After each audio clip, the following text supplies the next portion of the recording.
365 days in UK. ചില്ലറയല്ലല്ലോ അല്ലേ?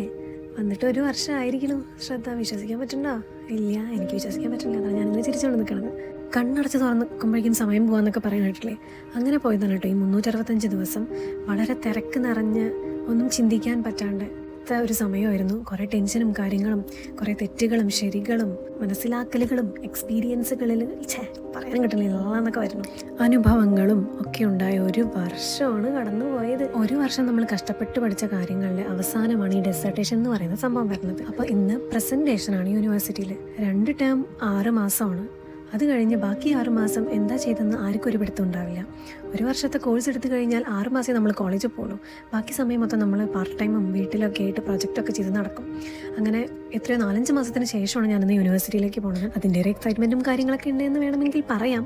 എന്തിനാണെന്ന് വെച്ചാൽ എനിക്കറിയില്ല. പോണ വഴിയിലെ കാഴ്ചകളാണ് കേട്ടോ ഞാൻ എൻ്റെ ഈ ഒരു മൊബൈലിൽ പകർത്തിയിരിക്കുന്നത്. ഇത്രയും ഫീസും കാര്യങ്ങളൊക്കെ കൊടുത്തിട്ട് ഇവിടെ വന്ന് ഒരു കോഴ്സ് പഠിക്കുന്നത്, ഒരു മാസ്റ്റേഴ്സ് പഠിക്കുന്നത് വേർത്താണോ എന്ന് ചോദിച്ചു കഴിഞ്ഞാൽ എനിക്ക് കുറച്ച് കൺഫ്യൂഷൻ അടിക്കും.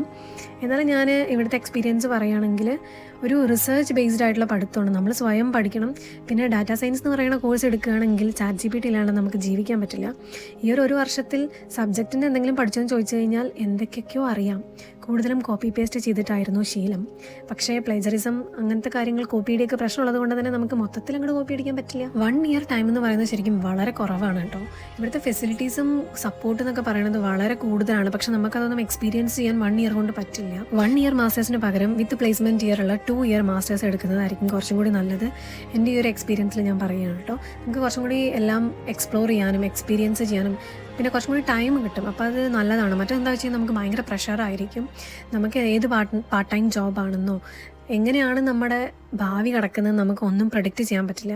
പിന്നെ ഇവിടുത്തെ സിറ്റുവേഷനൊക്കെ ഇപ്പോൾ തൽക്കാലത്തിന് കുറച്ച് മോശമാണ്. എല്ലാം പാർട്ട് ടൈം കിട്ടാനും ജോബ് കിട്ടാനും സ്പോൺസർഷിപ്പ് കിട്ടാനും മൊത്തത്തിൽ എല്ലാം കൊണ്ടും കുറച്ച് മോശം സിറ്റുവേഷനാണ്. എന്നാലും നമ്മൾ അതിലൊക്കെ പിടിച്ച് നിൽക്കണം. അതാണല്ലോ നമ്മുടെ കഴിവ്. ശരി, ഇന്നത്തെ എൻ്റെ പരിപാടി എന്ന് പറയുന്നത് ഞാൻ പറഞ്ഞല്ലോ ഡെസർട്ടേഷൻ ആണെന്ന്. അപ്പോൾ 1 മണിക്കാണ് എനിക്കുള്ള ടൈം. അവിടെ പോവുക, പ്രസൻറ്റ് ചെയ്യുക, തിരിച്ചു വരിക. നമ്മൾ PPT ഒക്കെ ഉണ്ടാക്കണം. പിന്നെ അത്യാവശ്യം കോഡിങ്ങും കാര്യങ്ങളൊക്കെ ഉണ്ട്. ഞാനായിട്ട് ഒരു ബന്ധമില്ലാത്ത ഫീൽഡായിരുന്നു കേട്ടോ ഈ കോഡിങ്. പിന്നെ ഇവിടെ വന്ന് ഞാൻ എന്തൊക്കെയൊക്കെയോ ഇപ്പോൾ പഠിച്ചെടുത്തിട്ടുണ്ട്. അപ്പോൾ അടുക്കുന്തോറും എനിക്കിങ്ങനെ പുകയും ഒരു ടെൻഷൻ. പണ്ട് ഞങ്ങളുടെ മാത്സ് ടീച്ചർ പേപ്പർ തരുമ്പോൾ ഉണ്ടായിരുന്ന ഒരു ടെൻഷനാണ് എൻ്റെ ഉള്ളിൽ ഇപ്പോൾ വന്നുകൊണ്ടിരിക്കുന്നത്. എൻ്റെ സ്ഥിരം ഏർപ്പാട് എന്താ വെച്ച് കഴിഞ്ഞാൽ നല്ലോണം പഠിച്ചിട്ടൊക്കെ പോകും. പക്ഷേ അവിടെ പോയി പ്രസൻറ്റ് ചെയ്യുമ്പോൾ ഞാൻ എന്തൊക്കെയൊക്കെയാണ് പറയുക, പഠിച്ച കുറേണം ഞാൻ വിഴുങ്ങും. അതെൻ്റെ സ്ഥിരം പരിപാടിയാണ്. പിന്നെ എങ്ങനെയൊക്കെ പ്രസൻറ്റേഷൻ കഴിഞ്ഞു. പ്രൊഫസർ സൂപ്പർ ആളായതുകൊണ്ട് തന്നെ ആൾ പറഞ്ഞു കുറച്ചും കൂടി മാറ്റങ്ങൾ വരുത്താനുണ്ട്. മാറ്റങ്ങൾ വരുത്തിയിട്ട് പുതിയ റിപ്പോർട്ട് സബ്മിറ്റ് ചെയ്യാൻ. അങ്ങനെ അതിൻ്റെ ഒരു സന്തോഷത്തിൽ ഞാൻ ആനന്ദപുളകിതയായിട്ട് മെഗ്ഡിയിൽ കഴിക്കാൻ വന്നിരിക്കുകയാണ്. ഇവിടെ നിന്ന് നേരെ നമ്മൾ അക്കാദമിയിലോട്ട് പോകും. പിന്നെ രാത്രി 9 മണിയാവും ജോലി കഴിയാനായിട്ട്. പിന്നെ നേരെ വീട്ടിലോട്ടതാണ് പരിപാടി. പിന്നെ സേഫ്റ്റി കാര്യങ്ങളൊന്നും ലണ്ടനിൽ പേടിക്കേണ്ട കാര്യമില്ല. ഇവിടെ എല്ലാം രാത്രി 12 മണി വരെയൊക്കെ വർക്കിംഗ് ആണ്. പക്ഷേ ഔട്ടർ ലണ്ടനിലോട്ട് പോവുകയാണെങ്കിൽ തന്നെ 7 മണി 8 മണിക്കൊക്കെ മിക്ക സംഭവങ്ങളും ക്ലോസ് ചെയ്യാറുണ്ട്. പിന്നെ ബസ് കാര്യങ്ങളൊക്കെ വളരെ കുറവെന്നാണ് ഞാൻ ഔട്ടർ ലണ്ടനിൽ കേട്ടിരിക്കുന്നത്. എനിക്ക് കൃത്യമായിട്ട് അറിയില്ല. പക്ഷേ ഇവിടെ എല്ലാം നൈറ്റൊക്കെ അത്യാവശ്യം ആക്റ്റീവാണ് കേട്ടോ. ഞാൻ ചെറിയ ബ്ലോസം ടൈമിൽ കാണിച്ചൊരു പിങ്ക് മരമാണ് കേട്ടോ ഇപ്പോൾ അങ്ങനെ പച്ച കളറായിട്ട് നിൽക്കുന്നത്. അപ്പോൾ മൊത്തത്തിൽ എൻ്റെ UK എക്സ്പീരിയൻസ് ഒരു 85% അടിപൊളിയായിരുന്നു.